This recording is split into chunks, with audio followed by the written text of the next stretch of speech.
Hello everyone, welcome to ChessWiser, your wise choice to improve your chess. In today's video, I am going to show you one of the greatest chess games in chess history, and that was played in 1963-64 US Championship between Eugene Byrne and Robert James Fischer. And I have given more details regarding this game in the description. Feel free to check it out. And please watch this video till the end and you can learn many things from this game, especially how to create an imbalance in a symmetrical position and so on. So without any further delay, let's get started. Byrne here opens the game with d4, the queen's pawn opening, and Fischer replies with knight f6, the universal reply.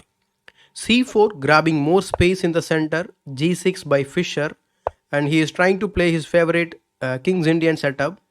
And Byrne continues g3, trying to feint the light square bishop, and I think this is the line which is considered as good even today for white to fight against the King's Indian setup.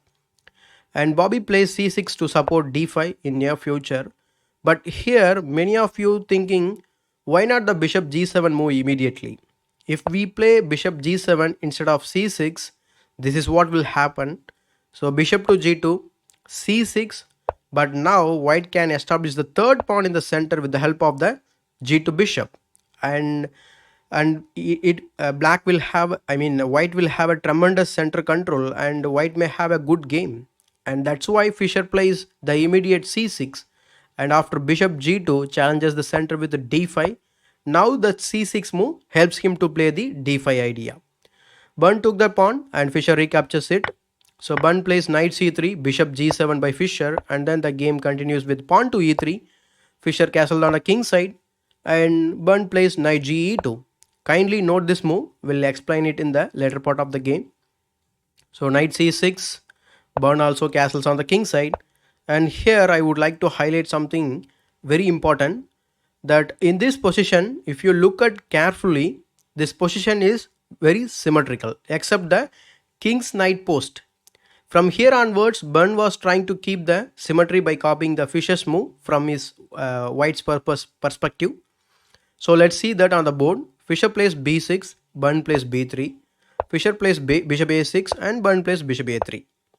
So here Fischer went rook e8, unpinning the pawn, and here Byrne breaks the symmetry and played queen d2, connecting the rooks and looking for a good middle game. Then Bobby went pawn to e5, justifying the rook's placement on the e file.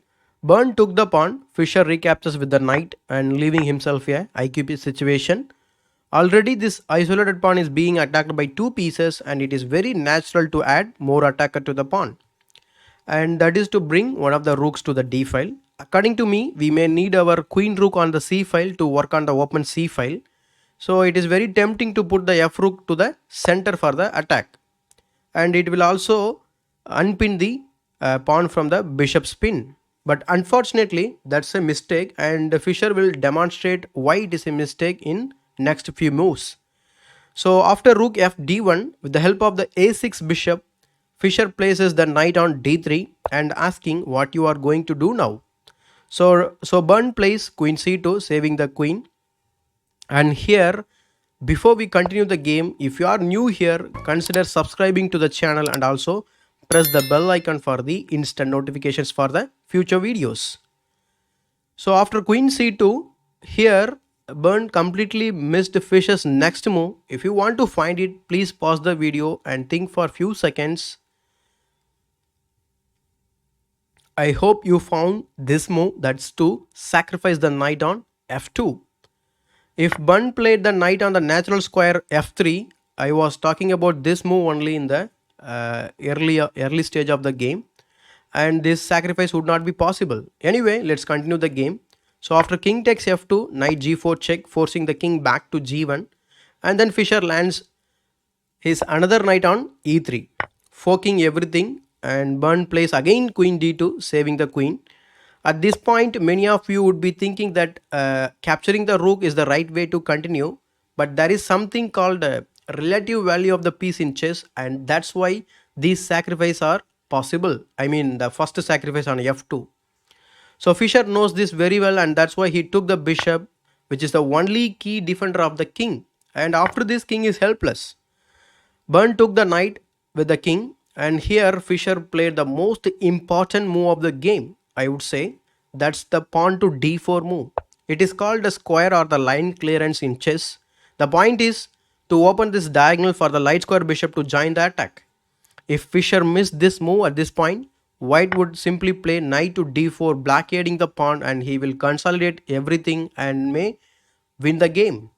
So Fischer played the timely d4 here, and Byrne took the d pawn with his knight, and now Fischer gives this beautiful bishop to b7 check, asking what you are going to do with your king. And Byrne plays king f1. So before we check that line, king f1 line, we should check what will happen if Byrne plays king g1.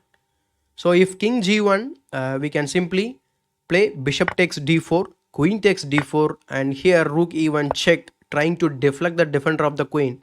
If rook takes rook, we can simply win the queen at the game. And instead of taking the rook, if Byrne plays king f2, then it is queen takes d4 check, rook takes the queen, and then rook takes the rook and wins the game.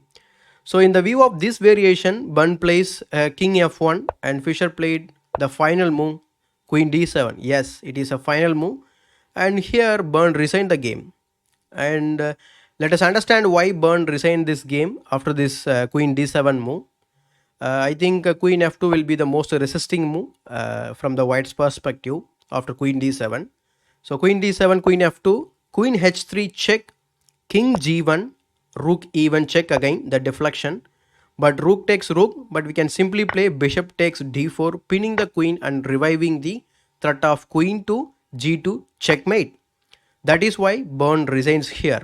So what do you think about this game? Let me know in the comment section.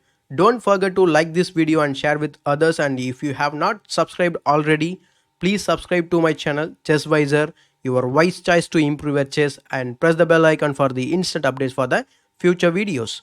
Thanks very much for watching the video till the end. Hope to see you in my next video.